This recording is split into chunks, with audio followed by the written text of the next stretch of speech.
All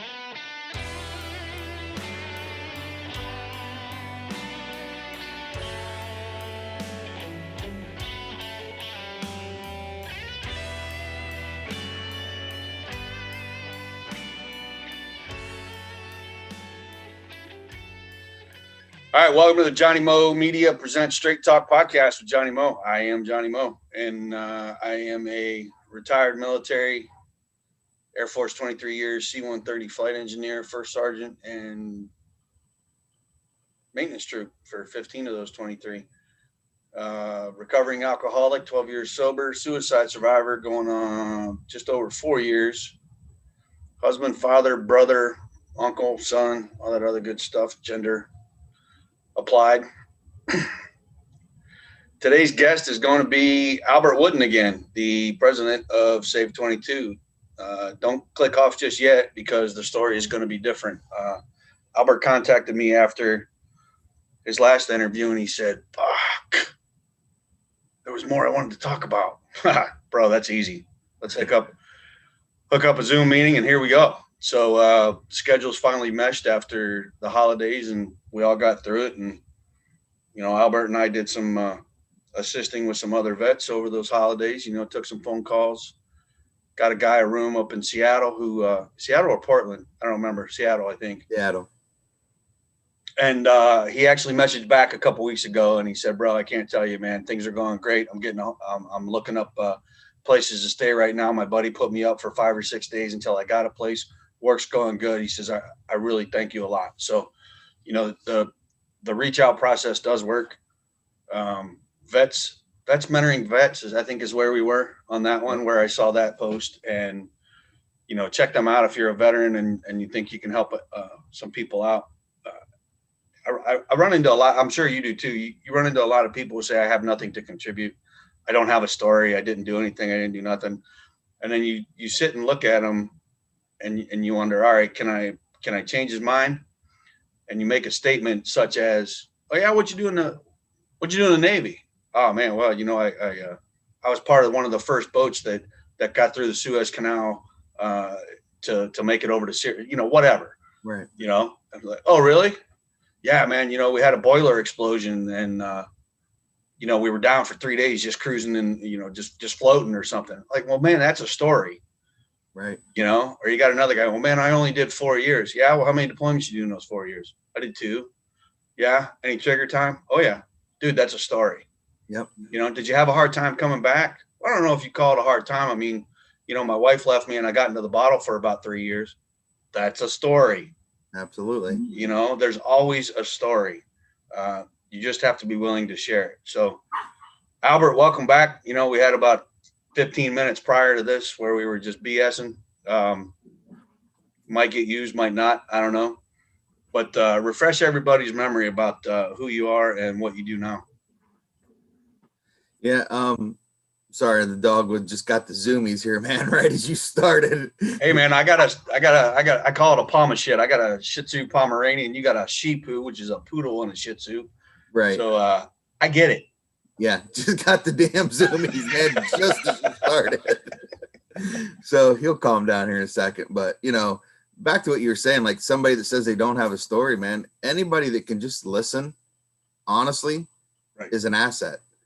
Because when you're to that point and you can pick up a phone or have a person that will just listen, just like we did this morning, you know, and I'm going to kind of call you out a little bit. I saw it in your face, you know, and we talked for a hot second, you know, and just the way the day started for you, just being a little off, you know, maybe that's enough of a trigger for some people to just honestly start pushing them. Right. As long as they got somebody to talk to, or just like we did, man, we know each other well enough. I could see it. Right. So what Albert's talking about is he chimed onto the Zoom and the first thing he says is, hey, can you hear me now? I said, I had a little issue over here. I'm like, yeah, I got you. And he goes, you all right? Immediately, right off the bat. You all right? You look a little flustered. Well, funny you should mention it. And my dog decided to eat an entire cheeseburger of mine right off the plate, off the table. She snuck around behind me when I was checking an email the other night, trying to load up the podcast.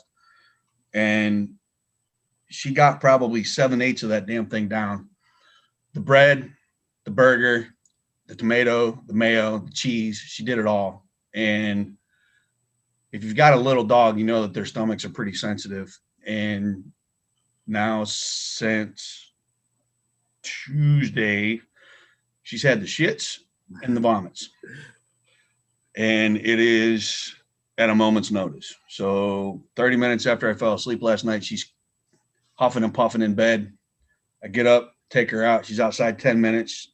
All it is just straight water. She can't get herself coordinated. You know, it's 10, 15 minutes. I'm half asleep. I got to take sleep helpers to fall asleep because of my pain. Yep. So I take muscle relaxers. So when I'm out, I'm out. And if I get woke up, it's really hard. So I'm, you know, half doing this at the door, and I get her in and I have to clean her up a little bit, put her in her cage this time. She's not sleeping with us.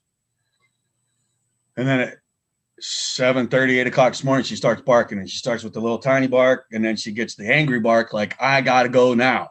So I get her outside, and sure enough, she's got it again. And then she's scraping her butt across the grass, and she's got it all up in her tail. And I check her cage and her bed, and it's all in the bed and outside the bed and on the floor. So I got to clean all that up, clean her up, clean the bed up. I haven't even had coffee yet. I'm like, you know, it's soaked through the bed. I threw the bed in the washer, but I'm like, I think that thing's probably going to be ruined. So I had to run down and get another bed. As I'm down there, I get the alert. Hey, Sam Center's doing their food pantry, walk-up food pantry today. I'm like, shit, I missed the food pantry. Right. You know, I was supposed to go do that. I'm supposed to do Albert at 10 o'clock. I come down here, I open up the studio, and all my settings have changed. So I'm trying to get that fixed. Albert chimes in on Zoom. I'm like, all right, I just need to calm down a bit. And all he had to say was, you don't look right. Well, you're right, I didn't. And as soon as I get it out, it's fine because it's all done now, right? It's all done and over. She's got a new bed. The everything's cleaned up. You know, but just think, man, if you weren't in that position, didn't have somebody, right? And we're all alone. You know, where does your day go from there? Or you think you're alone. Or you think you're alone. You're never alone. You just right. got to pick up the phone. And I've said it before. I think it's easier for me because of the experience I had with being an alcoholic. Right. And having to give up the alcohol. Right. Because my life was going downhill. I mean, I had been that guy who was, I can remember at 35 years old saying, well, I'm just going to be that old guy down at the Army, Navy, or the VFW who's drunk at 10 o'clock in the morning and stays all day. And, you know, 10:30, I'm throwing up, and 2 o'clock, I'm still drinking, and 6 o'clock, I'm making dinner that I don't even know if it tasted any good. And 9 o'clock, I'm passing out, you know.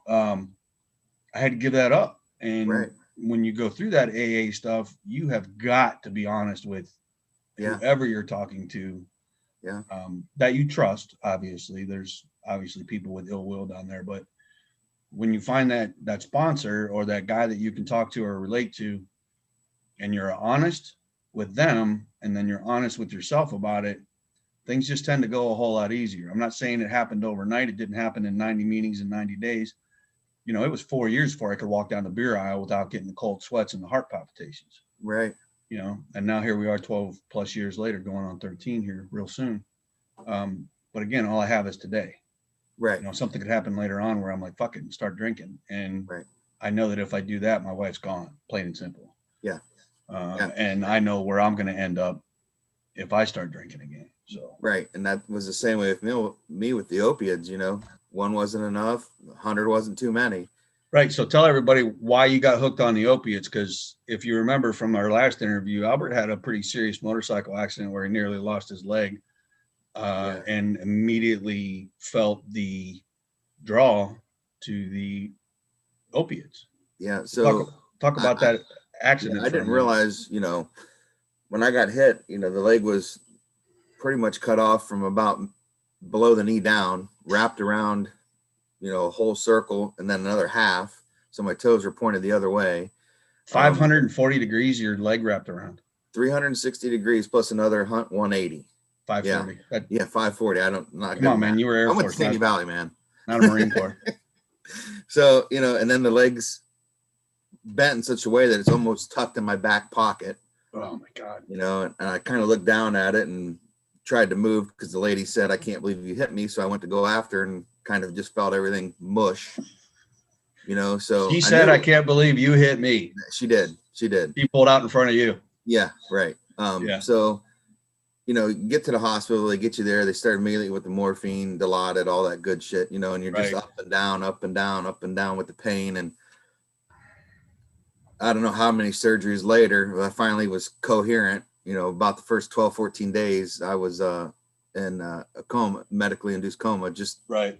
for the To body keep you settle from down. moving. That's all it was. It was to keep Yeah. you from moving. So when I come out of that, you know, I look down, I have this big, look like erector set on my leg, you know, where it's Yep. all connected in to get the bones and the rods to go where they need to be. Spend another, I don't know, 10, 12 days there recovering from all that, few more surgeries, you know, and every time you move, the pain's just damn near you see stars and pass out pain. So, you know, you're hitting that button for more pain pills, and you get to the point where finally you get to go home and, you know, the pain's still not going away. And at that time, they're, you know, giving you pills, and honestly, probably something about this big, you know, this big Yeti cup full of just whatever you wanted. Yeah. So, you know, I was 12-hour oxy, a 6-hour oxy, Percocets that lasted about 4 hours, then the gabapentin, then the tramadol, then the Ambien, then all of it, you know, and it's just, Right. it's a cocktail you can mix for yourself because there's nobody there. There's Right. So not. gabapentin is a nerve blocker. I've actually been on that for my back and my shoulder with the nerve damage. And the tramadol is a sleep aid, correct? Correct. Right. And then, you know, when you're taking Percocet, which is codeine and Tylenol, correct? Yeah. Yes. On top of a 12-hour, a 6-hour. Mm-hmm. I mean, you're pretty well doped up. I mean, you're not functioning for a while, but like Jason had said, your body gets used to a certain dosage. Yes. You get accustomed to it. And quick. And quick. And what you got accustomed to was the need for pain relief. Yes. Not necessarily the high, but the need for pain relief, correct? Right. Correct. And to this day, I still have pain, you know, on a daily Oh, basis. yeah. But I refuse to, I won't go down that road again. Right. You know, I saw, fortunately, I was lucky enough to have somebody there who had alternative medicines, alternative things to look at. So who was this guy, and was he a good friend? Was he an acquaintance? Who So was it's Jeff Hatrix, who used to sing for Mushroom Head. He's retired now out of Mushroom Head and kind of doing his own thing and just enjoying. And how'd you know Jeff? He was at Sandy Valley, wasn't he? So his No? daughter and my daughter went to school together. Okay. And dads picking their kids up from school, and right. saw him standing there, and I'm like, walked over and I'm like, man, are you Jeff Hatrix? And he's like, yeah, how do you know? And I'm like, well, dude, I've listened to Mushroom Head. That's how. I've listened to Mushroom Head since I've been in high school. I mean, you're a pretty well-known person. You know? We kind of laughed, and, you know, we just hit it off from that day, and, you know, ended up hanging at the house, ended up going to studio, ended up, you know, going on tour with him, and just being a good guy, you know, and he still is to this day. He still checks on me, but, you know. Yeah, well, we had him at a Save 22 hike a couple years ago, didn't we? Yeah, they actually came and played for us, which was played on the back of a semi-trailer. Well, actually, they ended up playing underneath the Carroll County grandstands at the. Because it poured down rain. Yes, it poured down rain. Yes. Yeah, and what a complete shit show that was. But you know what, man? I got to tell you, it was probably one of the best shows I've ever been to for them because of the intimate setting. Yeah. You know, everybody was there. It was all underneath the grandstand. There's probably 300-400 people in there. I mean, it was insane. It was just cool. Absolutely insane. Yeah. You know, and him offering like, hey, you know, and I knew him before the accident. So then once I got hit, you know, he would come drive down from Cleveland to Akron or drive down to Canton when I was in Canton. And, you know, just there's times that I'd wake up and he'd be sitting there. And I said, man, how long you been here? Oh, a couple hours. Well, why didn't you wake me up? You were resting. You know, so, and there was more than just him that did it. You know, my buddy Randy that I was working with, Brian, my old boss, just people that would just show up, you know. And there was people who show up and I'd never wake up and just be there. And to have that support that you think you don't have, and here we go about reaching out. Right. You know, there's people there all over the place that have your back or would be there for you if you need them, but they can't help you if you can't help you. Right. I can give you all the tools. I can teach you how to use them. I can hold your hand. I can Amen. walk you through it. Eventually, you gotta learn to walk on your own. Yeah, literally. Literally. Yeah. Right. You and I were just talking last week, I think it was, about a certain situation that one of us have had, where it became too much for the mentor. Yes. Where, we have problems too. I think we can go down that road. If not, we can stop and I'll talk about my own experience with that. Sure.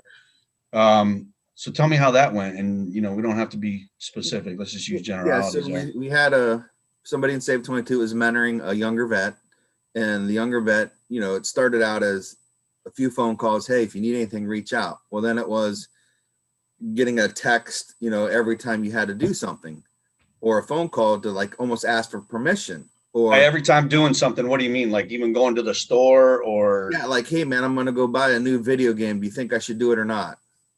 Really? That general? Yeah. Wow. Okay. Like, hey, I need help, and I know the VA's there, but I don't know what to do. Then you give them the information, you walk them through it, you find them the phone numbers, you make the contact for them. So all they literally have to do is walk in and say, hi, my name's Joe Smith. I'm here to sign up. That's it. That's it. That's it. And didn't do it. Mm-hmm.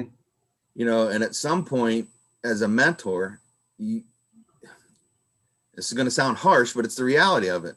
There's only so much, like you've said, I can only buy you so many tools to put in that toolbox. If you refuse to use those tools, I can't help you. I can't. Right. I cannot help you. No. And it sounds harsh, but it's the truth. If you can't take responsibility for you and where you're at, and at least try to use what's been given to you, how can you and I help? Right. What more do you want me to do? Right. Yeah. Right. I can't come to you and walk you through the process. It's set up for you. It is literally just walk in and give them your name. They know you're coming. Right. They know you're coming. You're there. You just have to be willing to do it. Right. And it's not harsh, but what happened? What happened with the mentor? What finally happened? He reached out to you, right? The mentor calls me and says, look, I don't know what to do. This is exactly what we just talked about. And I said, okay, right. I'll take over. And I, texted the person and said, hey, look, your mentor needs to take a few weeks away. It's Christmas, it's the holidays, family, kids, things like that. Just need to step back and I'll help you. Okay, I appreciate it. I'll be in touch. So Christmas Eve, I text this person and say, hey, how you doing? How's everything going? I'm doing the best that I can. And I responded, that's great. That's all any of us can do. Right. Now, I believe it was looking for more.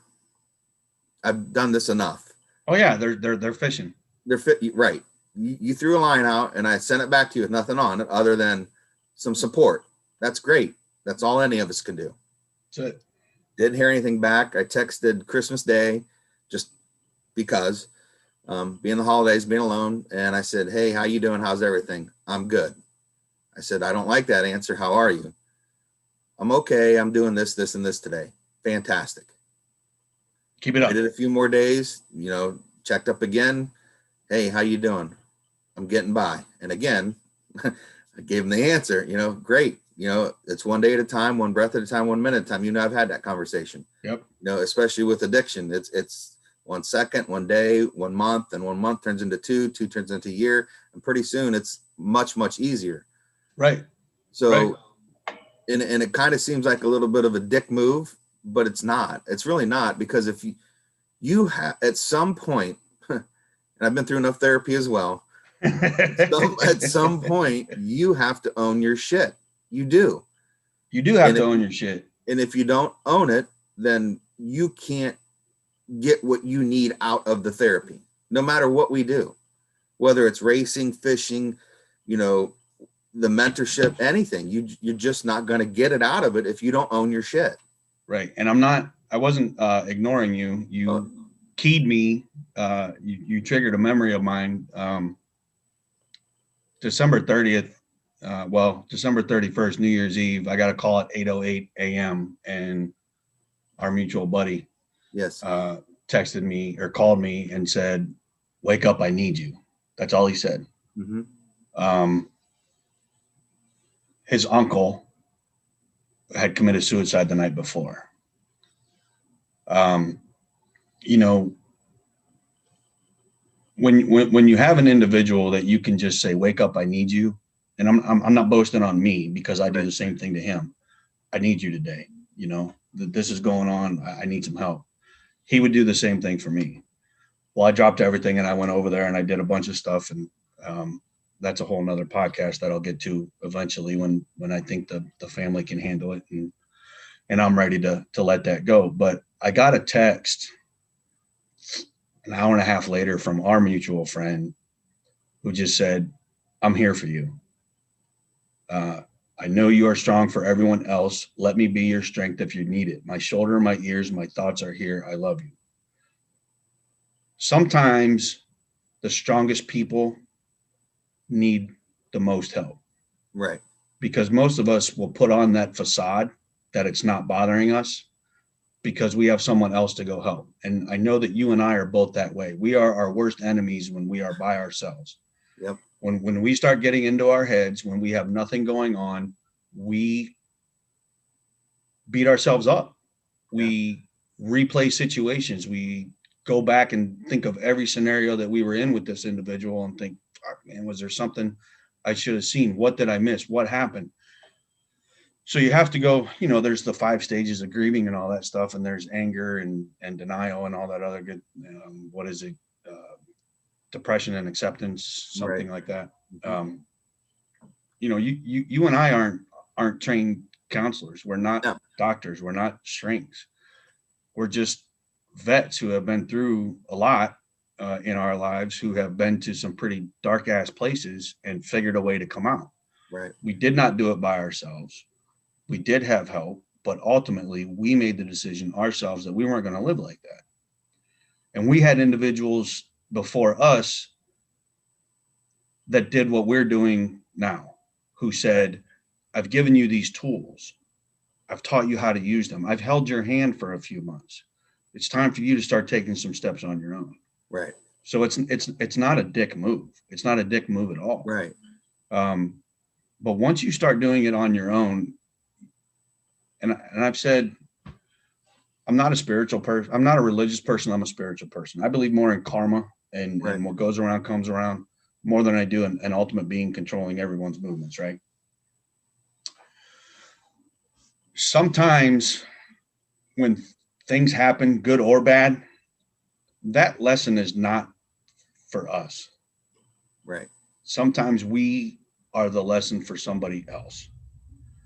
They're looking at us thinking, and it may sound egotistical or narcissistic to some who are listening, and for that I apologize that that's the way you feel, but it's not. If you can sit back and think, okay, am I supposed to learn something from this, or is somebody supposed to learn something from me by how I handle this situation?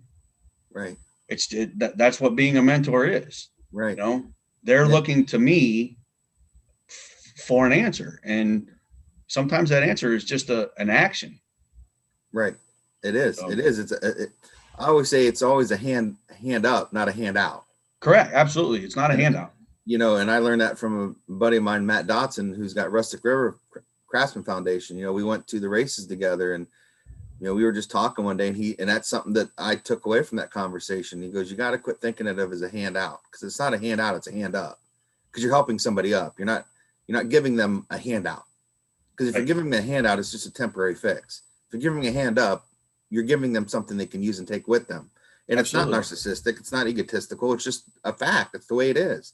We have all this information gathered that we've worked to build, to find all these things to help. And it's a hand up. It's not a hand out. Here it is. You want to use it at some point. It's on you, man. It is. It's on you. And if you don't want to do it, I can't help you any more than that. I can't. Right. I No, I can't. get it. It's And it tough. You know, sucks. I can't walk you through and give your social security to everybody. It's almost like being a parent with a kid who's apprehensive about doing anything new. Right. And I have one of those. He's very Right. comfortable with our routine. He's very comfortable with us. He's very apprehensive when it comes to a social situation or attempting something new. You know, he Right. had to be pushed. You have to find what works for him. It's not a yelling thing. It's not a discipline thing. I'm just not interested in it. So Right. you have to find a way to talk to these people, and everybody's different. Sure. You know, when we were in the military and I was coming up, you went in around the same time I did. You know, I I thought it was going to be yelling and fighting and push-ups and beatings and the whole 9 yards. And when I got to the Air Force, I'm like, wait a minute, I think I'm in the wrong branch. Right. You know, Right. this isn't what I thought. But I got trained by old school guys, you know, late Vietnam era guys, you know, the 80s with Grenada and, you know, that era, that Cold War, the Panama stuff, guys that had not, they came in at a different time. You know, the 2 beer lunch, the 1 joint weekend was still pretty prevalent Right. back then. And we went through a huge change. So there were times when I had individuals who did not know how to teach a new guy how to work on an airplane when he made a mistake or how to correct a certain behavior. They just yelled and screamed and fought. But for the most part, I had guys who would take you in and say, all right, look, I need you to read this book. Now, this is a classified book. You can't bring it out of the vault. So you got to sit in the vault all day and read this book. Well, you know, we're talking 4 inches thick. We're talking technical data. We're talking things like that. So you read all this and you don't comprehend any of it. And they're like, all right, are you done reading those 3 books? Yeah, I'm done reading those 3 books. All right, let's go out. So we're talking 2-3 weeks later. Let's go out. You know those books I gave you? Yeah, bring them. So you bring them. And I'll never forget this. Troy Holcomb and Bob Grendel. One was a buck sergeant. One was a senior airman. Buck sergeant's an E4 over 4 years back then. Yeah. And the senior airman, he hadn't quite hit 4 years yet. And they said, you remember them books? I'm like, yeah. They're like, all right, stack them opposite so they stand straight up and then stand on them to take that panel off. That's what you're going to do with those books. And I kind of looked at him funny. And he's like, I can give you all the knowledge in that book. It doesn't help you on the airplane. You have to know how the airplane works. You have to know how the system works, interacts. And then you take that information and you make your best decision based on that. Right. You know how everything works. And I kind of bring that up because it's like you and I when we have to mentor somebody. I can give you everything in that book. Until you apply it in real life yourself, right, you're not going to fully understand what I gave you in that book. Right. You know, is the book there for you to refer back to? Absolutely. Am I there for you to refer back to? Absolutely. But you ultimately have to make those decisions based on the information that you have gathered at that moment in time. Right. And you know, and going back to what you said earlier, there's like sometimes, you know, we have to be strong and we don't have time for ourselves, you know, and I can't remember if I shared with you or not, but I know I called Jay because I was just having a shit day, you know, and, you know, I lost 3 people within 24 hours, man. Yeah. You know, and 2 of those were vets that I was working with. Yep. One was of cancer, you know, and it sucks because when do we get a minute? Right. Right. You know what I'm saying? When do we get a minute? You know, and then you mentor all these people and, you know, and again, it's not egotistical or narcissistic, but you got all these people that are watching like your social media or how you carry yourself in public or, you know, they're constantly watching. You know, I talked about this before we came on real quick. Yeah. You know, and it's just, when are we allowed to just tell everybody to fuck off? When are we allowed to have that minute? You know, because you got to constantly worry about, man, if I say this, you know, Save 22 is going to suffer. If I say this or act this way, it's going to affect my family. If I say this or affect this, it's going to affect this, that, and the other, you know, and it can get tiresome at some point. So at some point you got to say, hey, look, I've got 24 hours in a day to do what I need to do. I can't take 6 hours of your shit and put it in my day. I can't. It doesn't fit. It doesn't fit. Doesn't fit. Now, what I can do is give you information in an hour to take with you and use. If you don't, again, I can't help you. Right. I can't. I got to take time for myself. So just to see how flustered I was this morning, did you notice what I just did? You got up and did something. My microphone was plugged into the other computer. It wasn't even working. So here I am talking into the microphone and it's not even plugged into the right computer. So if the audio changed all of a sudden in the podcast, you know why. Well, it's been a challenging morning. Let's just It's a work in progress, man. It's a work in progress. I never said I was a professional. I don't have a program manager to set this stuff up for me, you know. Hey, let's go back to the mushroom head and the recovery time. You went through, what'd you say, 17 surgeries? No, or more or whatever. About 28. So you were in and out of Cleveland and Akron and Canton and hospitals and rehab facilities and all that stuff. And how long were you on the pain meds before somebody said you got a problem? Or did you notice that you had a problem yourself? It started about a year into it. It really started becoming a problem because, well, there's physiological effects of taking that many opiates too, right? Oh yeah. Yeah. Right. Like weeks of not sleeping, weeks or weeks of sleeping 20 plus hours a day. Right. Not to mention your guts get messed up too, right? Like the weight loss, the restroom, not using it correctly. You can't shit. Not hydrating, because you're sleeping. I mean, your body just goes through hell. And the one day I'll never forget, my wife thought it would be a good idea to set me next to the front windows where I could see out.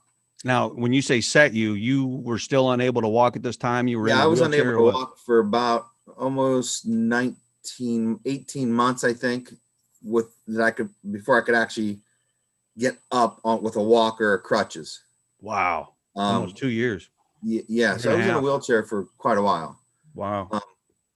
Not knowing if I would ever walk again or not. Right. Because when, I'm the type of person, don't tell me I can't, because I'll show you I can. Yeah. It might take me a minute, but I'll get there. Now, but anyway, there were talks too about amputating the leg, correct? Yeah. They actually asked me once, and I said yes. And my wife said, he's on pills, don't listen to him. And that's just the way it was. Cause I would just, hey, whatever. Yeah, go for it. So, and again, the pills are coming in jars, like, big jars, not bottles, jars. Yeah. Like I said, you take one's not enough. You take two, and I'm burning through a 60-day supply in less than a month. Oh my God. So you're doubling up of Oxycontin, 12-hour, the big boys, and then I can't get them because they're not going to give them to me because I've burnt through them. Right. Well, now I'm 20 days before I can get my next one, 23 days before I can get my next shipment. And I don't have anything to take for the pain. Right. And then of course that leads into fights, arguments. I'm my dad was an alcoholic and he passed away early with a heart attack, and of course that's in my wife's head. And, you're just like your dad, you're going to do this, you're going to do, and then, then the anger and the anxiety and all that bullshit's kicked back up again. And the anger and anxiety from her saying that is because you know that she's right and you don't want her to be right. And I didn't have a clear enough head to know that. Exactly. And then, Jeff come down one day and he's like, man, you ever tried CBD? And I said, what's that? And he tried to tell me about it. And he's like, look, man, I've got some. He goes, try it. Just try it.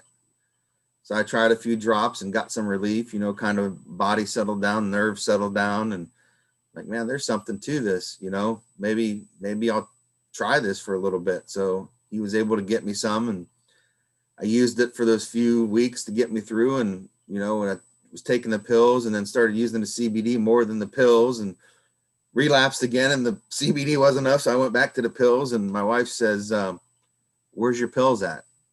I don't know. Well, I had burnt through another bottle. Wow. And I got so mad one day that they used to be on a little TV tray next to the chair. I got so mad, I just swiped them and they went all over the floor, man, just everywhere. The pills themselves. Right. And I'm looking down going, I'm putting all that shit in my body. Poison. You know, and then I've got to figure out a way to clean it all up because she walked out. She left. She went to work, left me. Yeah, screw you, hippie. This is Yeah, the way you're you're going to right. act. I'm not going to be around. Right. And that's where it got. And that's where it got to. I just went through this on, I think it was Saturday or Sunday with Trish, you know. We're 3 days post Mike's suicide, and my anger is coming out in everything. And I smarted off to her, and she flat out threw her shit down in the kitchen and said, "Listen, motherfucker, I am not going to take your shit. Right. I am not the one that you're angry at. Don't take it out on me." So she walks over into the living room, and I bring her coffee that was brewing at the time. I bring the coffee in and I start talking. She goes, "No," put the finger up and like, "No, stop right there. I'm going to be mad, and I'm going to be mad until I'm not. And I will let you know when I'm not. I'm not going to accept any apology right now." Kind of putting me right back in my place, saying, "Listen, man, you have to get yourself straight before you can come talk to me." And that's exactly what your wife did too. Like, look, you're on your own now. You're on your own. I can't leave you. Right. Sorry, I just had something pop up there. I was listening. But you know, my wife's done the same to me too. You know, since then, you know, because there are times where I just hurt so damn bad I can't stand it. You know, and you know, I look at those pills and I'm like, I'm not doing it. I'm just not. Well, what do you know? And fortunately enough that, you know, there's other things you can use as well. And I'm a big advocate of, you know, the medical marijuana. If you can get it and use it and it's legal, go for it. Right. You know, and I just wish more states would come on board and it was available. And it's not like you know, with the CBD and being able to get some of that here and there. I mean, it's helped, man. It's got me through the rough spots, but I got plenty of friends that use it. Swear by the CBD. You know, we have a mutual friend whose parents were dead set against it, and he's got, I think mom and dad have like bad knees or bad hips or something, and they went to this CBD balm or salve or something. Mm-hmm. That's good stuff. Within a day, dad was like, "Man, that's amazing. Yeah, that's great." Yeah. I think we're up to like 30 something states that have legalized medical marijuana. Some have even decriminalized it for personal use. So up to X amount you're allowed to have. Right. What I wish would happen is that the VA would look into the medical marijuana use for veteran treatment. And it's funny you mentioned that because, and I think I told you about 6 months ago or so, I got a letter that, because they know I use CBD, I'm very honest with them. I don't hide it. They asked me if I'd be willing to participate in a study. So yes. So kind of waiting, and again, with all this COVID stuff happening, it's just right now, it's probably not a priority, obviously. So, you know, but the letter was sent out, which was kind of cool that, you know, they were looking for people who use CBD and alternative medicines. Yeah. They're at least exploring the options, which is good to know. So you threw everything on the floor. You had to figure out a way to clean it up. Was that your lowest? Was that your lowest point, or did you go back to the dark side again after that? No, I think that was absolutely the lowest point when you hit everything on the floor and there's probably, conservative guess, 300 pills laying on the floor. Yeah. And can't walk at the time, keep it all in perspective. Right. Can't really move that well. And I got to figure out how to clean all this up before my kids come home from school. Right. Yeah. I don't want my kids to see it. I don't want my wife to see it. I need to figure this out. Yeah. So how did you figure it out? I had my walker. I drug myself and I got a broom and kind of leaned over the walker, hunched over it, and just was able to figure it out, man. Adapt and overcome. And I got everything picked up, got everything put in a bowl, and then just kind of went through and I'm picking these pills up and separating them again. And all these, if you can imagine now, a bowl and picking your pills out and putting them back in the pill bottles that they belong in. One by one. But you kept your focus on it though. You know what I mean? I did, because I didn't want my kids to come home to see that. Right. And I think that was absolutely the lowest point, is when you're picking your own shit up one by one out of a bowl. And every time you're picking a pill up and putting it in a bottle, you're like, shit, like, right. Damn it. It was kind of like poking yourself in the forehead with a damn needle over and over. Just, like, do you get it now? Are you getting it yet? Are you getting it yet? Right. So I think for me, that was absolutely the lowest point, is when you're picking all that up out of a bowl, all these pill bottles lined up in front of you, and you're putting them back in the pill bottles. So I'm going to take a little break right here, because we need to let that sink in, the ultimate low of Albert here. I'm out of coffee, and I have no water sitting here. So I need to get a break. I want to get you to take a little break too. And we'll be back in a couple minutes. All right. Sounds good. All right, brother.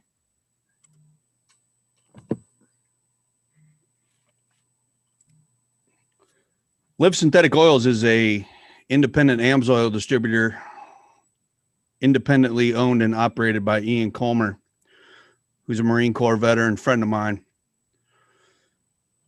Use AMSOIL Synthetics for all your home oil change needs, whether that be your truck, your car, tractor, motorcycle. I use it in my Harley, and it runs cooler, shifts smoother.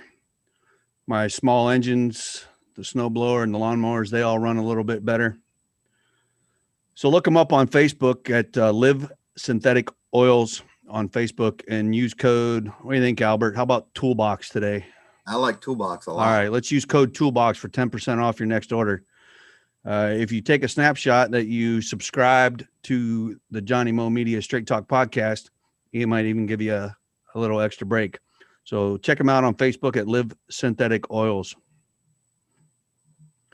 All right, man. So we were talking about your lowest point, and we went to take a break, and I went to get more coffee to find out the coffee pot was already shut off and the coffee was cold. So that wasn't going to happen. I'm not a Navy chief, so I don't drink cold coffee. So water it is. Water it is. Water it is. We'll do that. So after you got everything cleaned up and the kids came home, what did you do? Did you make a commitment to yourself right then and there that you weren't going to do this anymore, or what did you do? Yeah, it just kind of hit me that, I wasn't going to go down the same path as, honestly, my dad. I didn't want to get there, and I just was looking for alternatives, and I saw the CBD sitting there, and it just kind of hit me that, man, that again, here's a tool for the toolbox, right? Time to use it. So I started using it more. The pills, not gonna lie to you, were still used, but not like I was. Right. I got to the point where it was like, okay, you need to leave me. You're gone 8 hours. You need to leave me 2 pills. That's it. Take the rest and put them where I can't get them, hide them. I don't care what you do with them. And then I just kind of weaned myself off with the CBD. And there was times, man, I'm telling you, cold sweats, chills, detoxing. It's to do it on your own, in your own house, all by yourself is no fun. Yeah, it's no joke. You talk about the chills and the sweats and everything, detoxing. I can remember when I quit drinking, it was a Saturday night, was my last drunk. And, Saturday night, the wife kicked me out. And when I got home, finally, she said, I'm leaving and you're taking care of the kids. So I'm at home with, I'm trying to remember. Well, Tiffany was 13, which would have made Julia 6 and Jeffrey 3. So, they need attention. Right. Luckily it was a nice day. So, hey, outside, I'm going to hang out in my garage.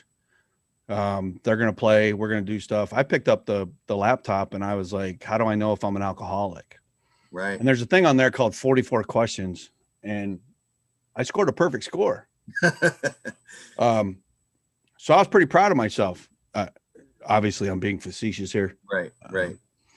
It was an eye opener. Yeah. Like I had always thought about it. I always thought that I may have been. Now my dad drank in the garage. He would never drink in the house. I never saw him drunk. Right. My mother is a complete lightweight. 1, and she's loopy. 2, and she's passed out. Right. On anything. Right. her father, who I never met, was a violent alcoholic, very violent. And my grandfather would carry a bottle of, it was either cherry brandy or schnapps in his pocket when he'd go for his walks, you know. I grew up with alcohol. Right. My dad had race cars. The neighbors had race cars. There was beer everywhere. Right. When I joined the military, I got to my first base 3 weeks after everybody got back from Desert Storm. Mm-hmm. So the cops were told, leave these guys alone, let them party. Right. And we partied, you know, and, Yeah. but we all took care of everybody. You know, we took care of each other. Nobody got in any trouble. Nobody got hurt, things like that. And it was just, my perception of it was that was the lifestyle. Right. So when I got sober, when I first had to take that 44 questions, it was an eye opener. It was a rude awakening, no doubt. And the sweats came, you know, 3 days later. The shakes were immediate, you know, for a week or so. The craving for sugar was amazing for me. I have never been an opiate guy, even on pain pills, post back surgery. I think I've had 2 in the back and 3 or 4 on the shoulder. I don't like them. They don't agree with me at all. I have weird hallucinations. Puff the Magic Dragon was coming out of my fireplace. Yeah. You know, I can't do it. I don't like them. Yeah. But the doctors refused to give me more than a handful because, like you said, you're honest with them. I told them, look, man, I'm a recovering alcoholic. I don't want to go down that road again. And they're like, well, listen, I'm going to give you this, but I'm only giving you 5. Right. You know, I will not refill it. I will not do this. I will not do that. And they stuck to it, you know, so kudos to those guys. When I went through those surgeries, they stuck to it, even though I'm calling them, telling them, God bless it, I am in some pain. Right. You know, you got to tough through it. Right. Once you got through those sweats and those withdrawal symptoms,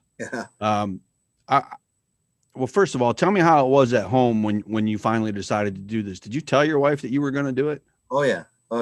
Yeah. Did your kids know? No, they knew Dad was a zombie. That's all they knew me for a few years, honestly.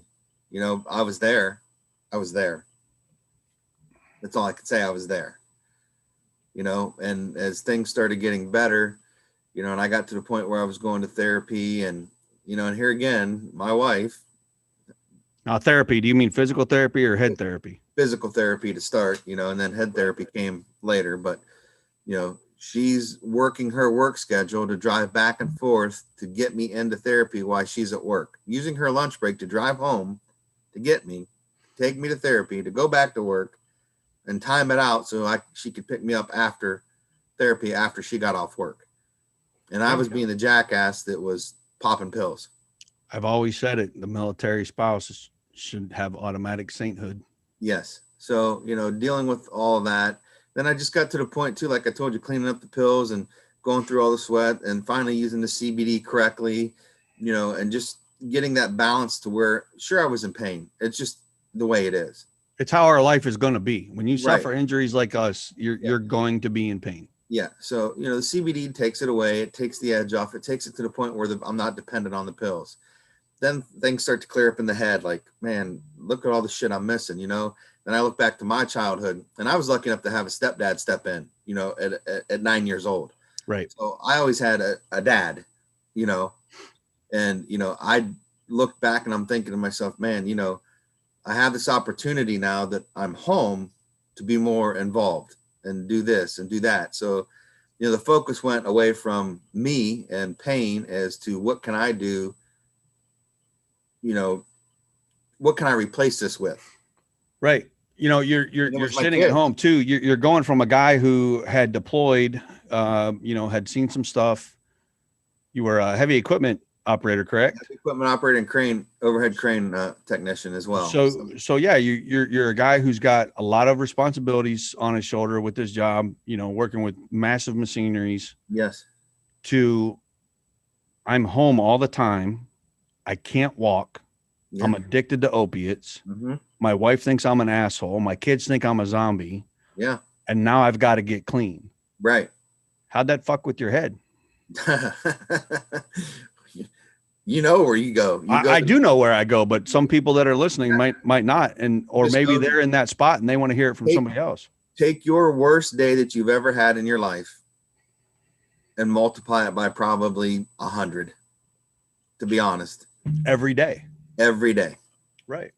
every day. You think you think you're not worthy. You think you're not man enough. You think, how am I going to support? How am I going to take care of my wife and kids? You know, you're embarrassed. Right. You don't tell these stories to your closest friends. You don't even tell it at all. Yeah, you hold everything in.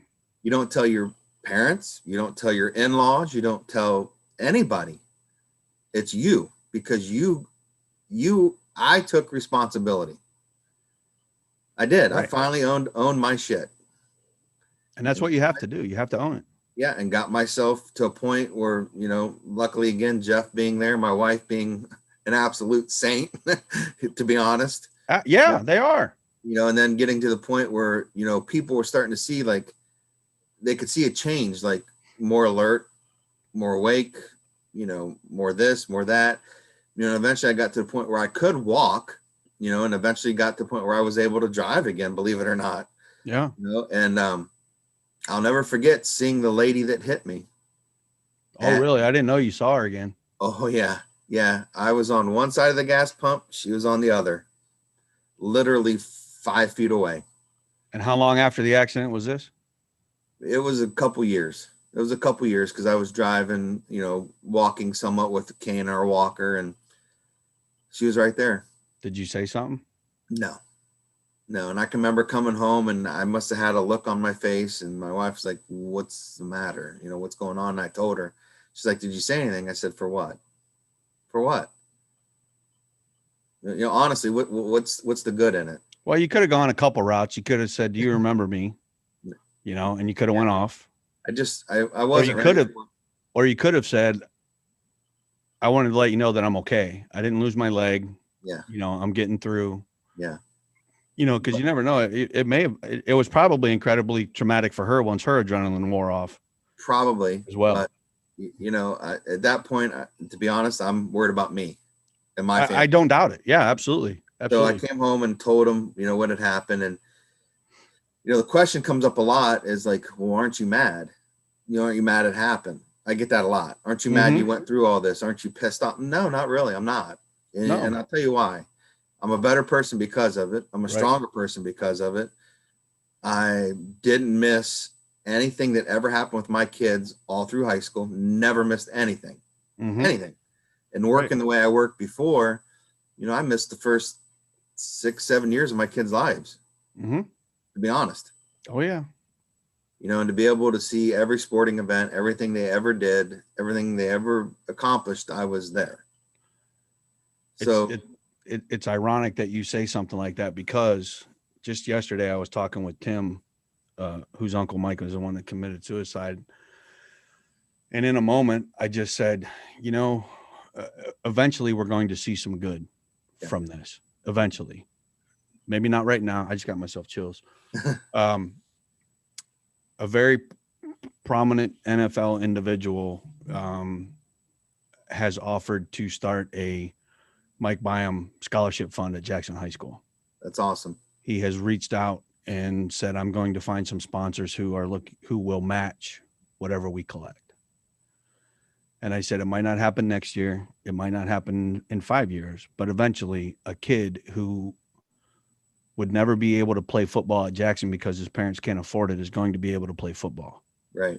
That kid may get a D1 ride. That kid may make it to the pros. He may be a Hall of Fame coach, anything. Right. But the opportunity for someone who could not afford it is going to be able to go because of Mike's death. Right. Plain and simple. Right. We're all going to miss Mike. There's no doubt. He was just one of those guys that just was always happy. We thought, you know, something good will come of it. Yes. The good for you was you got to be around and raise those kids. You got to be there for that. Right. And kudos to you for for not dwelling on the accident, not dwelling on what you can't do. Right. And I can't stand that word. I really can't. I don't like can't. Right. Is it you can't or you won't? No, you know what I mean? There's no can't for me either. Right. I don't like it. And to this day, like, you know, I do things I shouldn't do.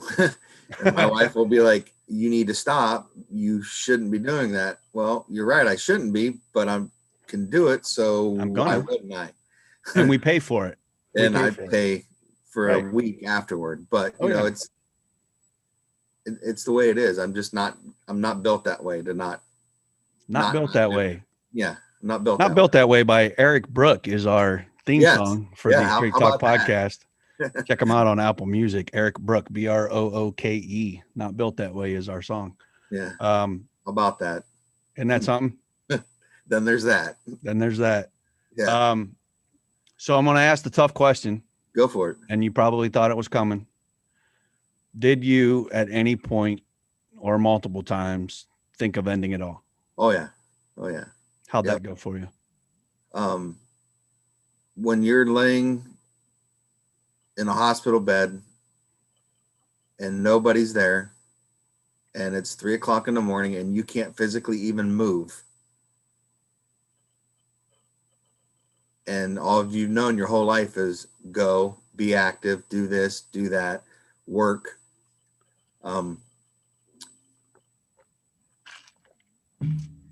Had I had opportunity or a way to do it, who knows, to be honest. Right. Who knows? And there was multiple nights laying there. Well, yeah, your recovery took years. Yeah, for hours. And I bring that up because so many times people think that as soon as I go to one therapy session, I'm going to be healed, or as soon as I get some antidepressant or anti-anxiety med, I'm going to be fixed, and that's not the case. No, it's been almost 9 years of therapy. Yeah.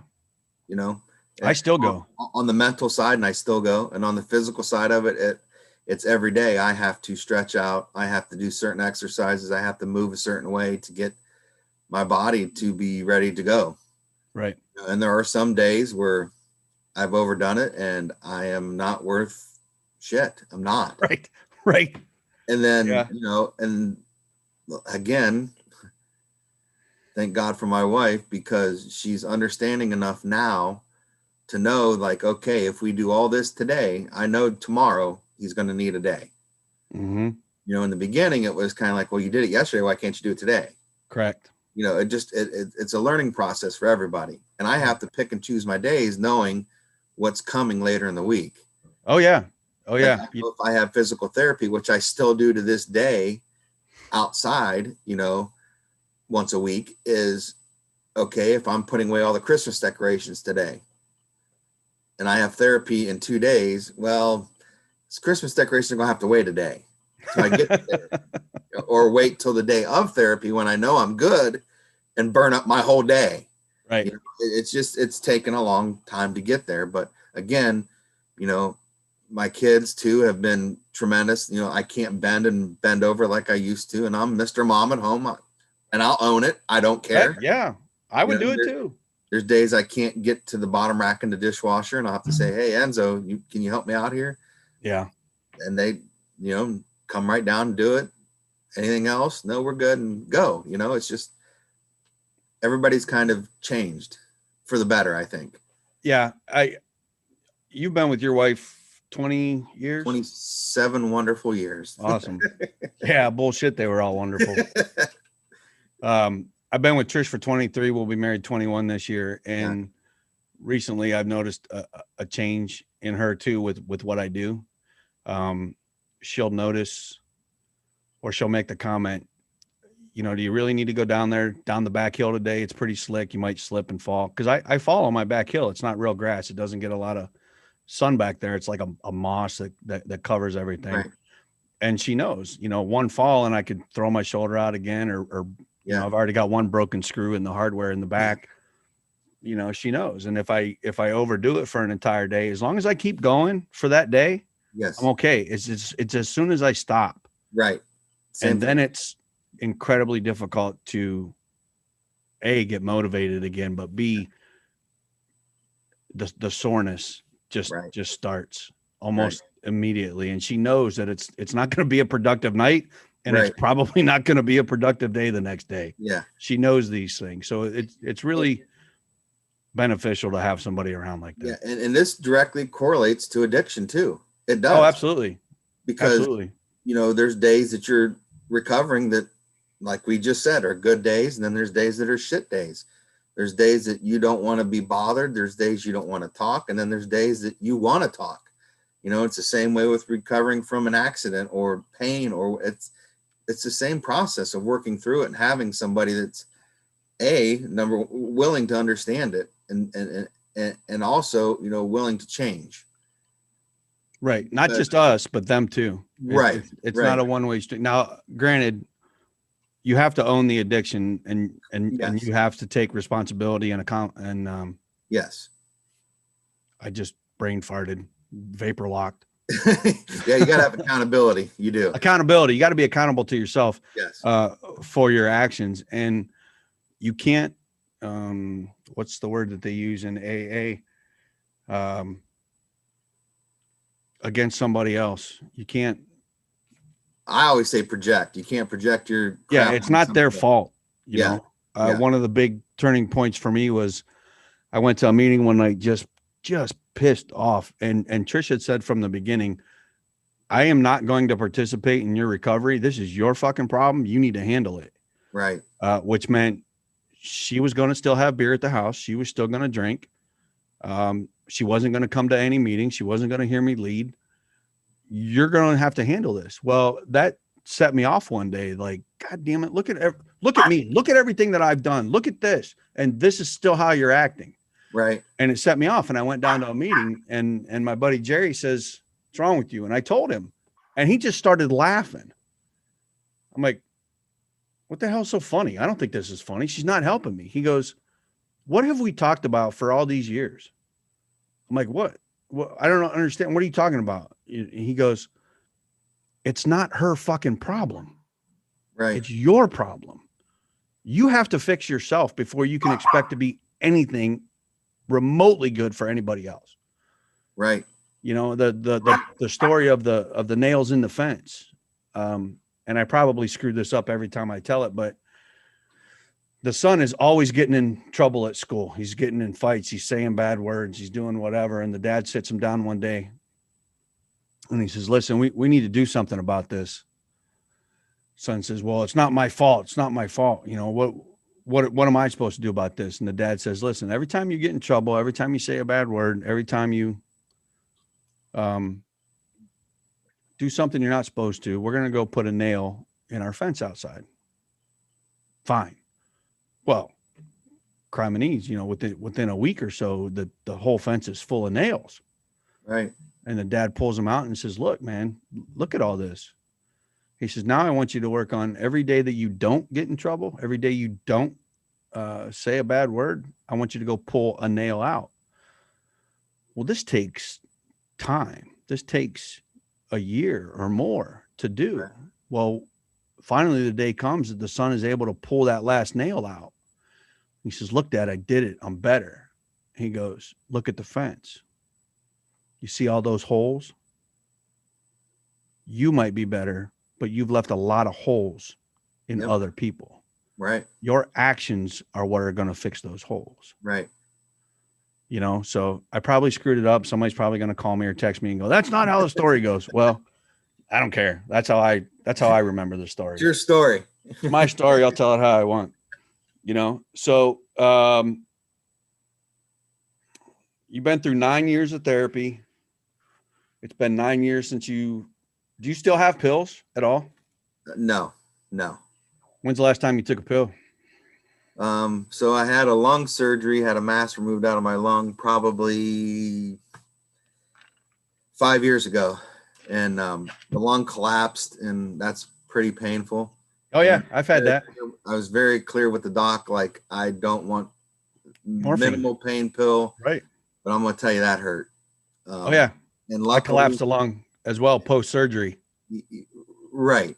So, they hit me with the Dilaudid. Mm-hmm. And they told me that they wouldn't give it to me unless I asked, which was good that the doctor listened. But, again, this is how small this vet community is. It's crazy. So there is a retired first sergeant out of the Army whose wife has idiopathic pulmonary fibrosis, the same as my mom. That's the hardening of the lungs, and you just suffocate to death. Right. So he somehow saw my information from Save 22, sent me a friend request on my personal page, and there was a message with it. Hey, I saw you're at the hospital. If you need anything, I live 5 minutes from there, and I'm going to be out today. Do you care if I stop? I don't even know you. Right. So this first sergeant out of the Army walks into the house, the room as my mom's leaving. So they get a chance to connect. Then there's that. Right. Then he sits down for 2 hours. Never met him before in my life, and just sits there as a first sergeant, doing his thing. Yeah. What's going on? How'd you get here? What's going on? Where'd you serve? And friendship grew from there. So Bob Kisner's his name, and he's definitely one of a kind. Good dude. Yeah. So we've stayed in contact ever since, and got some ink work done, and one of his troops is the guy that did my ink work. You know what I mean? So it's a small, small world. You can't make this shit up, man. No, you can't. I mean, it's crazy to have people. And again, I've told you this many times. There's people that come in and out of our lives for whatever reason at that particular point. Whatever you want to call it.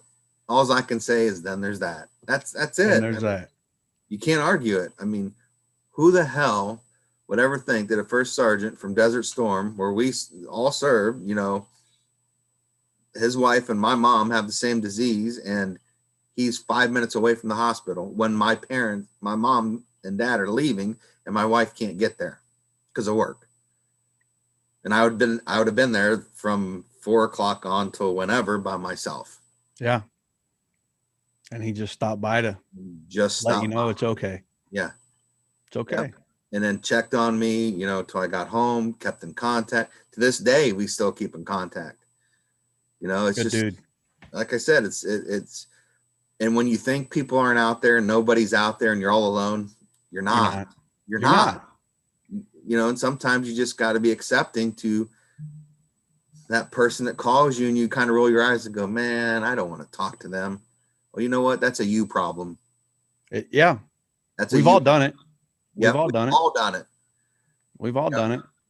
And whether we're busy or not, or, whatever, okay, hit the, I can't talk right now, but get back with them. Yeah. Let them know, look, man, I'm in the middle of something for work, or I'm on a runway, or I got something else that I really got to get to right now. I don't have a lot of time. I'll call you back. Yeah. I'll call you back. Because you never know what that person may need, Right.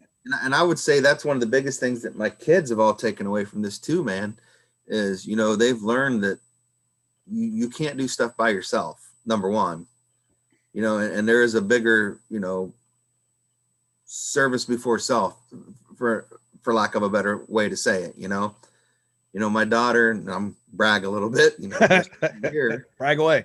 Her senior year for basketball, one of the senior basketball players, and she was a junior, forgot their uniform at a tournament game. Could my daughter have kept her uniform? Absolutely. Did she? No. She gave it to that senior so that senior could play in her final tournament game. And what could have been their final tournament. Could have been their final tournament game, right? Yeah. And sat the bench in her travel gear as all the other girls played. It's a good kid. Yeah. Speaks volumes to dad. Yeah. Well, I appreciate it, but it's a choice she made. Right. I didn't make her do it. You didn't make her do it. Yeah. And she come out and was in her travel gear, and I'm like, why aren't you dressed? And she told me, and she's crying about it, and I'm like, well, you did the right thing. I said, that's the lesson you can take away from this. I mean, that's the bigger life lesson that I think we as adults, especially with everything that's going on in this messed up Crazy world, is, give your uniform up for somebody. It's that simple. Yep. There'll be another day for me. Yeah. Yep. I don't know where to go from there. Well, I mean, it's the simple things, man, that just, if we got back to it, I don't know. I'm just a simple person, man. I don't take a whole lot. Handshake means something. If you say you're going to do it, do it. I mean, it's that easy. I agree with that. I agree with that 100%. We need to get back with that. Too many people have gotten comfortable with being in front of a computer screen or a phone screen and living their life by the amount of likes and comments and shares that they get, as opposed to being a real person. Right. And we've talked about this too, you and I specifically about, growing the social media and how do you grow it? And, and I look at Save 22, we'll talk about that for a hot minute. We sit around right around 5,500, 5,700 people that like our page, and then you look at some of these other pages that don't have any content of quality, in my opinion, and they're 100,000 plus people like, and I'm like, what are we doing wrong? Like, what's the problem? And I look at our content, and our content's kind of boring, honestly, because it's all stuff that you can use. It's not funny memes, it's not funny stories, it's not people, shooting bottle rockets out of their butt or whatever. It's stuff that matters. And I think, again, it's providing tools and resources, and I'll never change from that. That's my, you want to come to us, this is what our page offers, this is what we do, this is the resources we have. Reach out. It's there. It's there. Yeah, we are real. We are real. With you, your podcast, and I've had several people contact me and say, I was listening to that podcast the other day and something hit me, and I'm like, okay, it's something you guys said, and I'm like, what was said, and it was, it's okay not to be okay. Just don't stay there. Just don't stay there. Right. Don't stay there. And it hit this person, and it's kind of been their mantra now. It's like, when I'm having a shit day, it's okay. It is. It's okay that the day's bad. It's okay you didn't have coffee this morning. No, honestly. It's okay. No, it is. It's okay that it didn't happen. And you can be upset and you can be flustered, but you know what? That doesn't define the rest of the day. No, it doesn't. No, it doesn't. And you don't have to take it out on everybody else. And you've heard me say it before. A bad 10 minutes does not make a bad 24 hours. Right. You texted me the other day that, hey man, I'm angry. I'm mad. What do you need?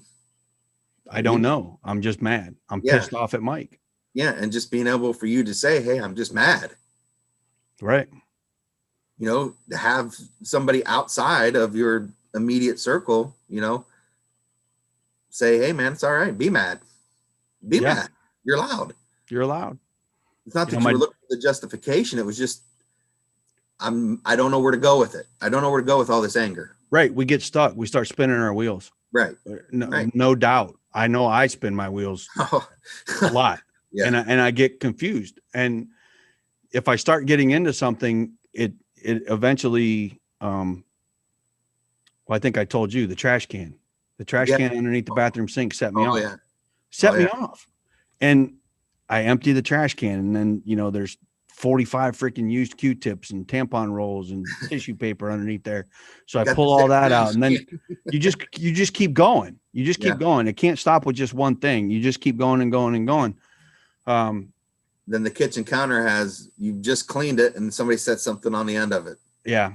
Exactly. Yeah. Or you spill the coffee, or you dump the coffee grounds everywhere, or we've all been there. We've all been there. The biggest takeaway again is, it's okay, man. Stuff's going to happen. Right.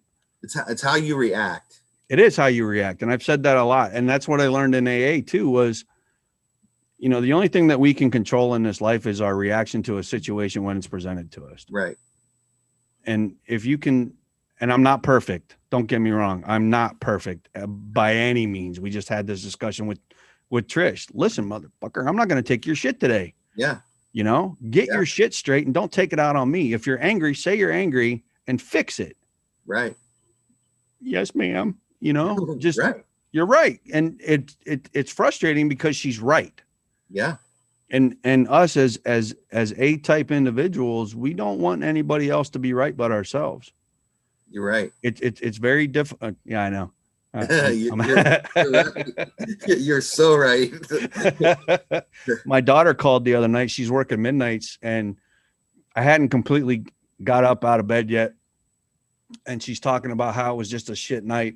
The Locks car did, had a flat tire. The tow vehicle wouldn't start. I mean, just all kinds of bad shit. And I was trying to convey to her that those were just bad things. It doesn't make it a bad day. And it pissed her off to the point where she hasn't talked to me the rest of the week. Yeah. But she's talked to her mother. So I had to look back at myself last night when Trish told me that, hey, Tiffany's pissed at you right now. And the reason is, in my mind, is I'm a fixer. I want to fix the problem. I want to educate her and make her better than me. Right. Instead of just shutting the fuck up and listening to her bitch about a bad night in maintenance. Right. Because I've had them. You're on that flight line with 24 fucking airplanes. 13 of them are broke. You're put in charge of fixing 6 of them. And everything you touch breaks. Right. Okay. You know what? That may be a bad night, but don't let it affect the rest of your day. Right. Don't let it. And that's all I needed to say. I didn't need to try to give her the dad lecture. I didn't need to try to teach her a parable. I just needed to say, you know what? I know I've had those nights. Right. Where you're busting, and nothing is going right. It happens. And a lot of that too, and you touched on, is you just don't want them to see, you don't want them to do things you've done or suffer the way you've suffered. Right. Like, here's these tools again, and toolbox. Yeah. And because we're dad, right, it becomes even a little tougher because it's the tough love too that comes out then. Right. Like, damn it, why won't you listen? Like, like my daughter being, she's 21, wanted to get her own place. And I said, well, let's look at the lease and, do this and do that. And next thing you know, she's doing it on her own. And I'm like, what about dad? No, I want to do it on my own. Mm-hmm. Oh, and that's a tough pill to swallow, man, at that. It is. It's like, okay, well then, then you have that empty bedroom in the house and it's like, all right, and then things just, start, but you just want them to be better and you want to set them up for success. And I think sometimes even the people we work with or we try to talk to, you want to set them up for success the same way as you're setting your kid up. Right. You don't want to see them fail and you want to see them do better. And damn it, if you would just listen and go to the damn VA when the appointment's set for you, Yeah. But we talked about that too with the Save 22 missions. Yeah. We got these guys that sign up for it, and I'm guilty of it. And I told you why I was guilty of it. When we cancel the night before or the morning of, we can't get out of our own way. Right. We start thinking too much of the negative about it, the negative side of it. I don't want to be in a truck for 2 hours with an individual I just met last week. I don't want to be, I can't relinquish that control for them driving. It scares me to be in that truck. Right. With them. Not that I'm afraid he doesn't know how to drive. Not that I'm afraid we're going to have an accident. I'm stuck in a confined space at 70 miles an hour, and I can't back out once I get into that truck. Right. If I back out before I get in that truck, I'm good. But I don't think about what it did to you guys. But look at the outcome when you did go. Well, I never did went to that fishing meeting. What I ended up doing was Haney called me up and we went to a meeting with, I want to say it's like Veteran Outdoors or something down in Philly. And that was absolutely amazing.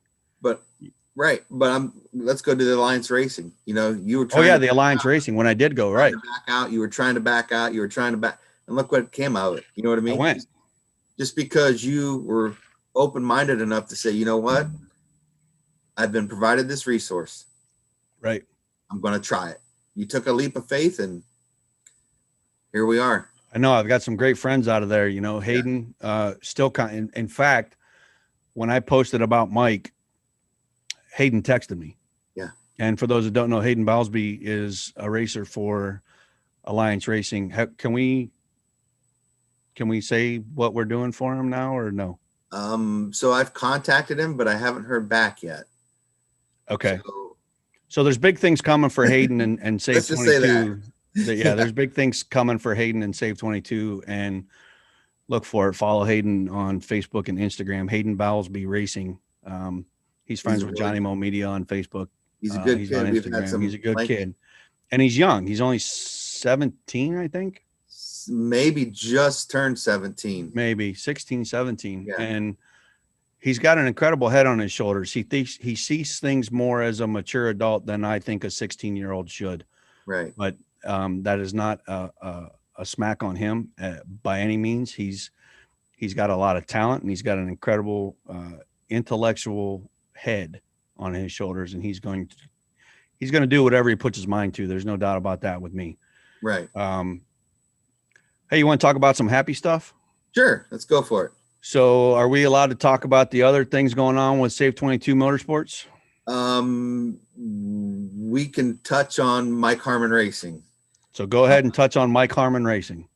So again, Mike Harman Racing, for those who don't know, races in the Xfinity Series, the number 74 and 47 car. Which is Kyle Weatherman and Bailey Curry. Kyle's in the 47, Bailey's in the 74. Right.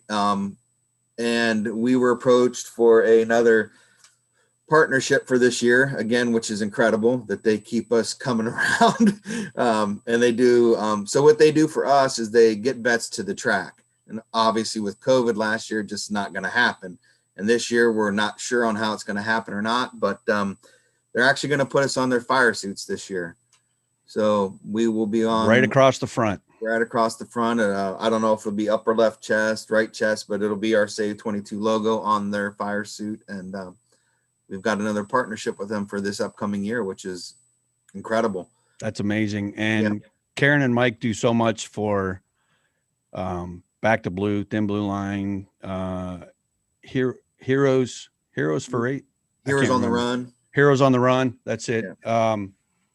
Save 22. And by getting vets to the track, what we mean is you sign up on save22.vet website under motorsports and give us a little information.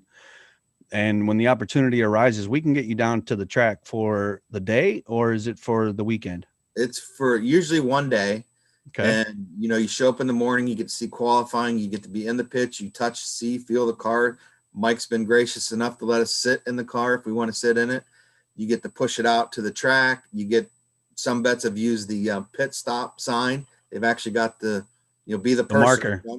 The marker. They get to run you the get marker. Involved. You get involved. You're involved. And you sit in the pit stall with them. You take turns rotating in and out up on the pit box. You get to put the headset on, talk to the driver, talk to Mike as the race is going on. It's a pretty good deal for them. If you've never been around a big race like that, there's a lot involved in getting a car ready. Even us local short track guys, there's a lot going on to be involved with, and to get to experience it as someone who never got to experience it. It is definitely a once in a lifetime deal. Yeah, and if it is something you're interested in, please get a hold of us, and we will do everything that we can to get you to a track as close to you as we can get. Yeah. And the same with Alliance Racing. Alliance Racing has a little different twist to it because they're actually looking for volunteers to work on the car. Correct. So you all know. Yeah, Alliance Racing I think they just moved their headquarters to Houston for the winter. Yes. They're teaming up with a couple high-profile individuals to make some changes and expand their program this year. Yes. I have not been in touch with Brandon since before Christmas. Sorry, Brandon. But they've got big things going. They're doing some testing now. Their schedule released. I think it's F4 US Championships on Facebook and Instagram. Look them up. It is Alliance Racing on Facebook and Instagram. The schedule is out. They're coming to Mid-Ohio. I could go look that up, but so I'm not going to tell you when it is because I don't want to go looking for it. But they are going to be back in Mid-Ohio. They're going to be at Virginia International. They're going to be at Barber Motorsports Park in Birmingham, Alabama. Again, they are going to hit Sebring, I know. And they're going to hit Circuit of the Americas in Houston again as the final race of the year in October, I believe. Yeah. That is an incredible weekend with those because there's more than one series racing at that track when Alliance Racing and the F4 series goes out. So you get to see a lot of racing. They bring a lot of vintage cars, a lot of SCCA stuff comes out, and there's all sorts of action on the track from the time the track opens to the time we go at the end of the night. Just a wonderful experience, and I can't say enough about Braden and Alliance Racing and Little Al and Tony Edwards and the experience that I got to have with those guys at 2 weekends last year. It didn't work out for the rest of the year because of COVID and the amount of teams that they had, but you know, I'm looking forward to this year. I think it'll be another good experience for us. Yeah. Yeah. And then we have Lex June and NHRA for the top fuel class. Yeah. You know, we've been so a lot of people don't know Lex, but Lex was a IHRA top fuel champion overseas. Yes. In the Netherlands. Yes. And he packed everything up and said, I want to go with the big boys. Yep. And started over here in the States. I want to chase the American dream, put everything he owned in a 40-foot shipping container and came to America and chasing the dream. Chasing the dream. Yep. And he reached out to us. He reached out to us, right? So no, it was kind of a unique story. Steve Morgan from Racing for Vets, I think, maybe. I can't even remember now. It's another veteran organization that puts vets to the track. And Steve was working with Lex on getting a car together. Well, Lex and I just kind of struck up a friendship because my family's still in Italy. Right. His family's in the Netherlands. And we kind of were talking about, like, how does that work? How does this common experience? Right. And next thing you know, we're exchanging phone numbers, and I'm like, yeah, he's never gonna call. You know what I mean? It's like, right. I mean, next thing I know, 3 days later, I get a phone call. Hey, my friend, how are you? Well, I'm okay, Lex. How are you? Tell me more about this Save 22. So we had about an hour-long conversation, and he goes, this is so important to me as well. And Lex told me his story, and I won't say any more in case you want to have him on. I do want to have him on. We'll get to it. And he's just an incredible man. I mean, him and his wife both, they're good people, man. And then they asked us if, we would, want to be involved with them. And well, what can we do there? And again, COVID hit. So, but they put us on their butterflies on the top fuel car. And if you don't know what that is, it sits right behind the driver. Right when they come up this starting line, those 3 little holes on the intake, it says Save 22 on them. They're closed until he mashes the gas and they open up. Yep. And so he put us on those. So we have that experience. He changed his top fuel number, changed his car number to 222 because he couldn't get 22. Right. So, it is near and dear to his heart, and he is all about it. And it's just unfortunate that, drag racing is a little different than the other racing series because it's very high dollar. It is very high dollar, and it's very competitive too. They only allow, I think, 16 cars into the show, right?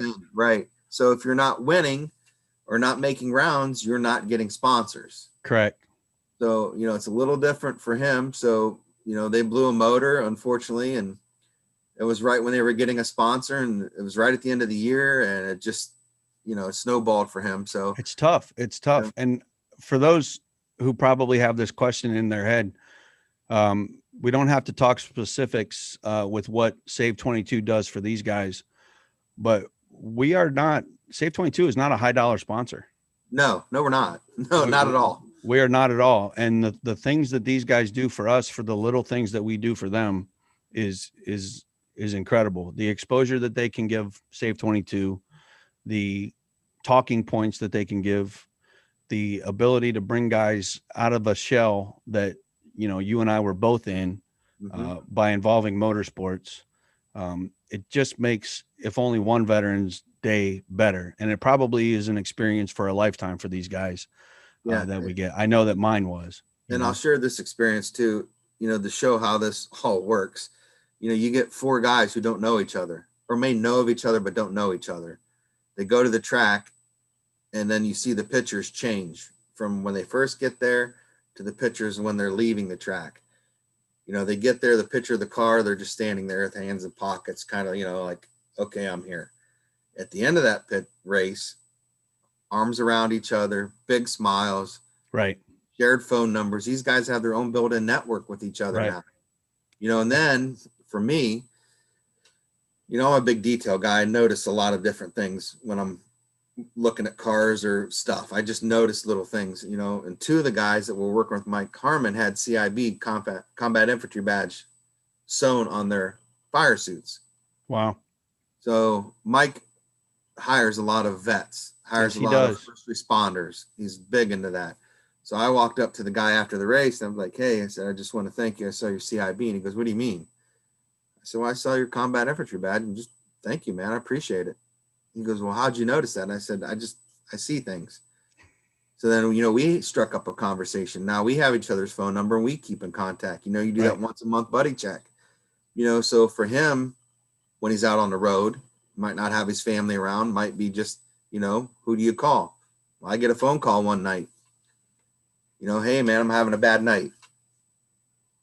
Really? Is it a bad night, or are you just in your head too much, So you start talking. Yeah. So you start talking and, 15, 20 minutes later, he's good and he's smiling, laughing, having a good time. I get a phone call from Karen the next day. Hey, did you talk to Joe? Sure. Yeah, I sure did. Man, his attitude, his whole demeanor's changed. He's doing much better. Thank you. And that's how this works. Karen's called us. Hey, we've got an individual that, can't come race this weekend and he's really down in the dumps. Got a hold of you, got a hold of Brandon. Hey, we have this other guy. Can we get him to the track? And that's when that individual came to the track with you, and he may not have got much out of it. He may have, I don't know, and you don't know because everybody reacts to something differently.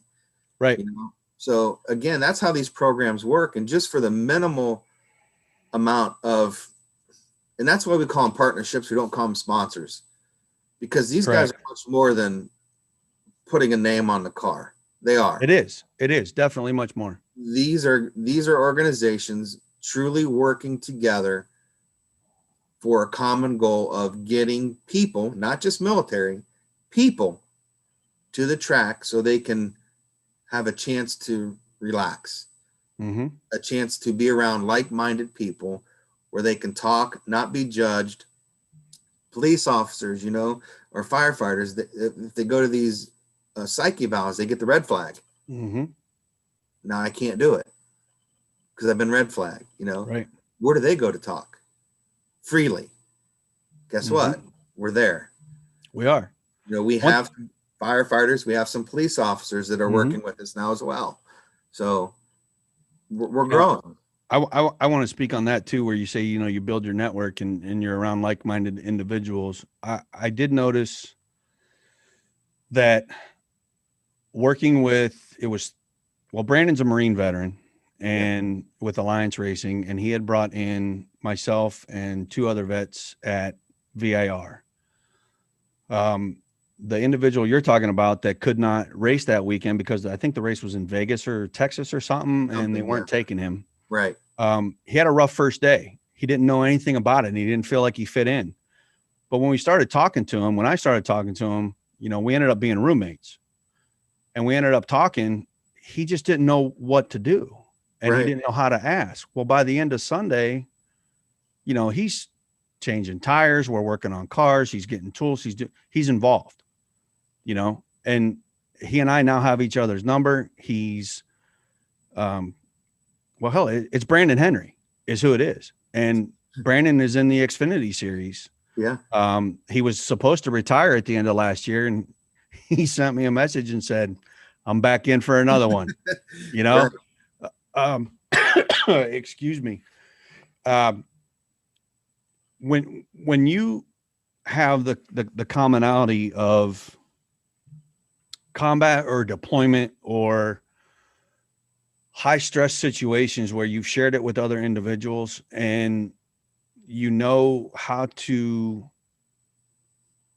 pick up on these things, pick up on someone's demeanor, pick up on someone's attitude or how they're doing it. Is that the dog or mama? That's the dog. Sorry. Looking, right? You you can talk to that individual in a way that maybe a straight civilian doesn't know how to broach that subject.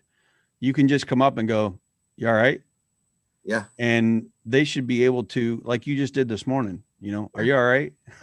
Yeah. Damn it. You know me, I want to be mad for a minute. Yeah. No, you're not. I'm not going to let you.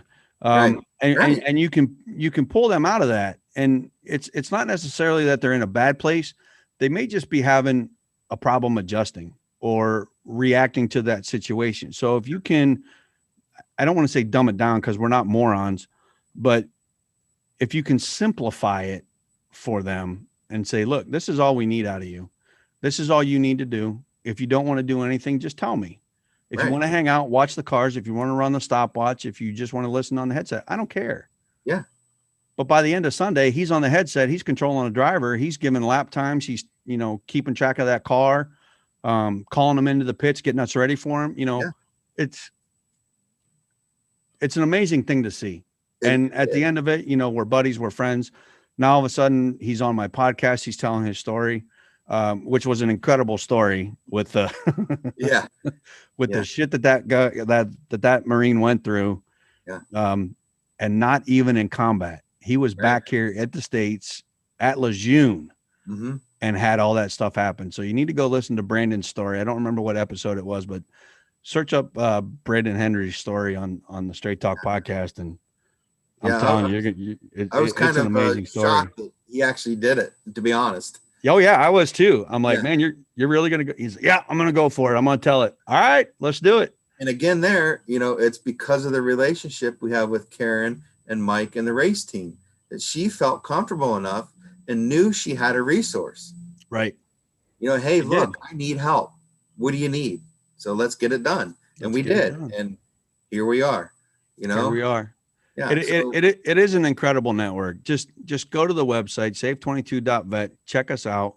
Mike Harman Racing, Lex June Racing, Alliance Racing, Motorcycle Relief Project, which, you know what, we're going to have another podcast because we're going on 2 hours here, but we're going to have another project and talk about that Motorcycle Relief Project. Yeah, we will. If you can reach out to your contact over there. Oh, absolutely. Maybe we can get him on together and we can talk about this. Yeah. Mike, his name is Mike Bobbitt. So we'll get Mike. That's right. Yeah. He's the operations manager. We'll get him on. Yeah. We're going to do that.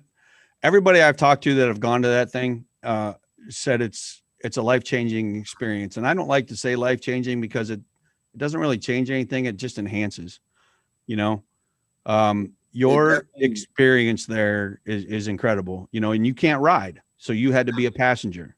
I had to sit in a sidecar. So they have motorcycles equipped with sidecars, or they have, what are they called? The other machines that you guys can use if you can't get down into a three-wheeler or a sidecar. Right now, to my knowledge, they have the BMW two-wheel bikes, adventure bikes, and they have one sidecar. Okay. As of now. And that sidecar is definitely a unique experience. Amazing, right? Yeah. Amazing, right? And it's not just the riding that you talked about with me. It was the experience of the campfire at night, the lodging, the food, the conversations, the things that happen when a bunch of vets get together is truly an incredible experience. And the civilian population, I almost feel sorry for because they don't understand it. No, they don't get it. And we are definitely a unique breed. We're brutal honesty that you can have with somebody you've never met. Right. And the respect that's there instantly. Instantly. And being able to be brutally honest and have that person listen, respect it enough, have a conversation. And by the end of the conversation, whether you agree or not, there's usually a hug and usually a hot minute. Usually a couple squirts of tears from that crazy psycho ninja that runs through every once in a while. Yeah. But, and I guess that's the way to just wrap it up, honestly, is, I wish more people could have that. Right. I do too. I think everybody would get along a lot better. And I think they could if they were just, I don't know how to say it without coming across as a jackass, but if you would just put your shit away and be able to take some criticism, some constructive criticism, and open yourself up to somebody else's issues as well, I think you might find out there's a lot more people walking around this planet with a lot of the same problems that could use the help that you could give or that you could get from them. Absolutely.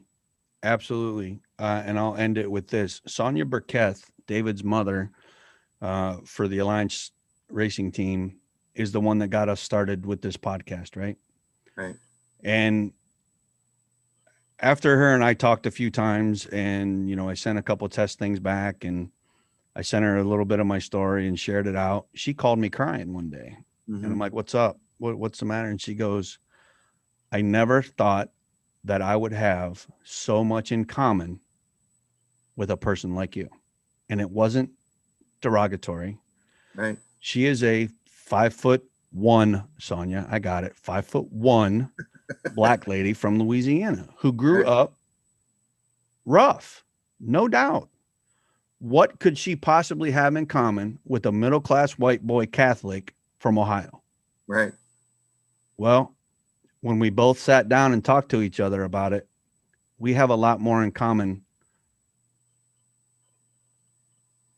than either one of us ever thought. Right. And I am incredibly lucky to have met her. Yeah. And she said that she's incredibly lucky to have met us, and not just each other, our entire families. Right. You know, her husband is actually from Akron, which is about 40 minutes north of here. Right. So, you know, the opportunity, plus they race at Mid-Ohio, the opportunity to have the families together and break bread, you know, have a couple drinks, a couple laughs, is definitely there. Right. And it would have never happened had it not been for Safe 22 reaching out and say, hey, you want to go racing this weekend? Right. You know, so for that, I thank you guys. Well, to Sonia, I thank her for this podcast. Yeah. And you owned it. You owned your shit that day because you weren't going to do it. I could tell by your voice. You weren't. I was nervous, man. I'd never been around an IndyCar style before. You know, it was all stock cars and full body stuff. And all right, yeah, let's go. You know, whatever. Then when you sent that picture back, Jay and I still talk about that damn picture, smiling ear to ear. And I'm like, man, I haven't seen that in a long time. A long time. And I still get smiles when I think about it, you know? Yeah.